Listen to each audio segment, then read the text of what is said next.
पश्चिम बंगाल की राजनीति में आज एक ऐतिहासिक अध्याय जुड़ गया है।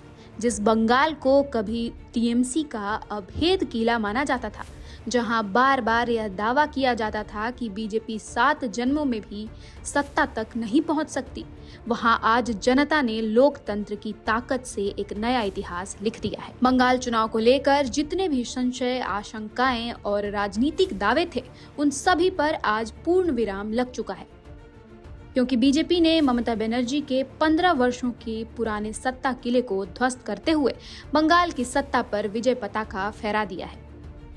वहीं इस हार ने टीएमसी, खासकर ममता के खेमे में बेचैनी पैदा कर दी है। इस हार ने ममता को सोचने पर मजबूर कर दिया है कि आखिर जिस जनता ने 15 साल उन्हें सत्ता पर बैठाए रखा, एक झटके में सत्ता से उतार फेंका। इस हार से ममता आज जरूर अपना सर पकड़कर सोच रही होंगी कि आखिर कहां चूक हुई कि उन्हें हार का सामना करना पड़ा।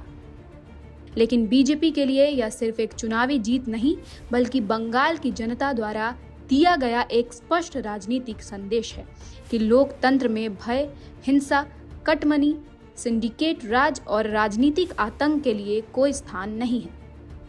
यदि सत्ता चाहिए तो विकास, सुरक्षा, पारदर्शिता और विश्वास के आधार पर जनता का समर्थन हासिल करना होगा।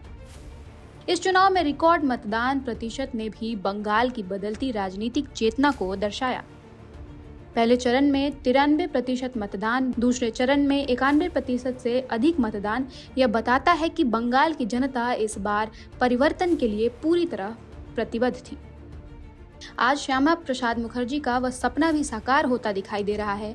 भारतीय जनसंघ के संस्थापक और राष्ट्रवादी विचारधारा के प्रबल स्तंभ डॉक्टर श्यामा प्रसाद मुखर्जी ने जिस बंगाल की कल्पना की थी, जहां एक देश में एक विधान, एक निशान और एक प्रधान की सोच मजबूत हो, वह विचार आज राजनीतिक रूप से जमीन पर उतरता दिख रहा है।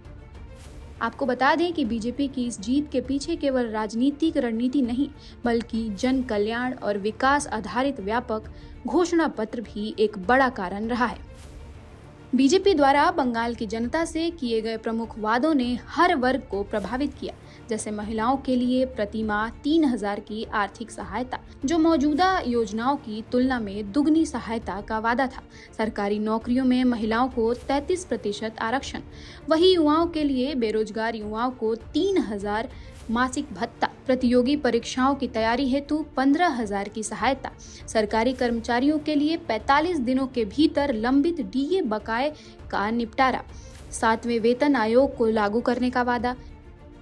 सुरक्षा और कानून व्यवस्था की बात करें तो अवैध घुसपैठ पर डिटेक्ट, डिलीट, डिपोर्ट नीति, समान नागरिक संहिता लागू करने का वादा, कटमनी और सिंडिकेट राज का अंत, स्वास्थ्य और शिक्षा के लिए आयुष्मान भारत योजना लागू करना, उत्तर बंगाल में एम्स, आईआईटी, आईआईएम जैसे बड़े संस्थान स्थापित करना, कृषि के क्षेत्र में धान, आलू और आम किसानों के लिए एमएसपी सुनिश्चित करना, विकास को लेकर ग्रामीण विकास, सड़क, रेलवे और बंदरगाह परियोजनाओं का विस्तार, पुराने चाय बागानों का पुनर्जीवन, सांस्कृतिक पहचान, वंदे मातरम संग्रहालय की स्थापना, बंगाल की सांस्कृतिक विरासत को नई पहचान। साथ ही बीजेपी ने टीएमसी सरकार के 15 वर्षों के शासन पर श्वेत पत्र जारी करने और भ्रष्टाचार के मामलों में कठोर कार्रवाई का भी वादा किया।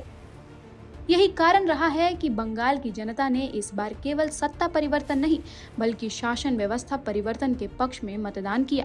यह चुनाव परिणाम स्पष्ट करता है कि बंगाल अब तुष्टीकरण, राजनीतिक हिंसा और भ्रष्टाचार से आगे बढ़कर विकास, राष्ट्रवाद और सुशासन की दिशा में कदम बढ़ाना चाहता है। ममता बनर्जी के लिए यह परिणाम केवल राजनीतिक हार नहीं, बल्कि जनता के भरोसे में आई कमी का संकेत है। जबकि बीजेपी के लिए यह विषय पूर्वी भारत में वैचारिक विस्तार और संगठनात्मक मजबूती का प्रतीक बन गई है। बंगाल ने आज बता दिया कि लोकतंत्र में अंतिम निर्णय जनता का होता है, और जब जनता बदलाव का मन बना लेती है तो सबसे मजबूत राजनीतिक दीवार भी ढह जाती है। फिलहाल बंगाल की सत्ता परिवर्तन की यह कहानी पूरे देश की राजनीति को नई दिशा देने वाली साबित हो सकती है। फिलहाल खबरों में इतना ही। देश और दुनिया की तमाम खबरों के लिए देखते रहिए राष्ट्रवाणी। धन्यवाद।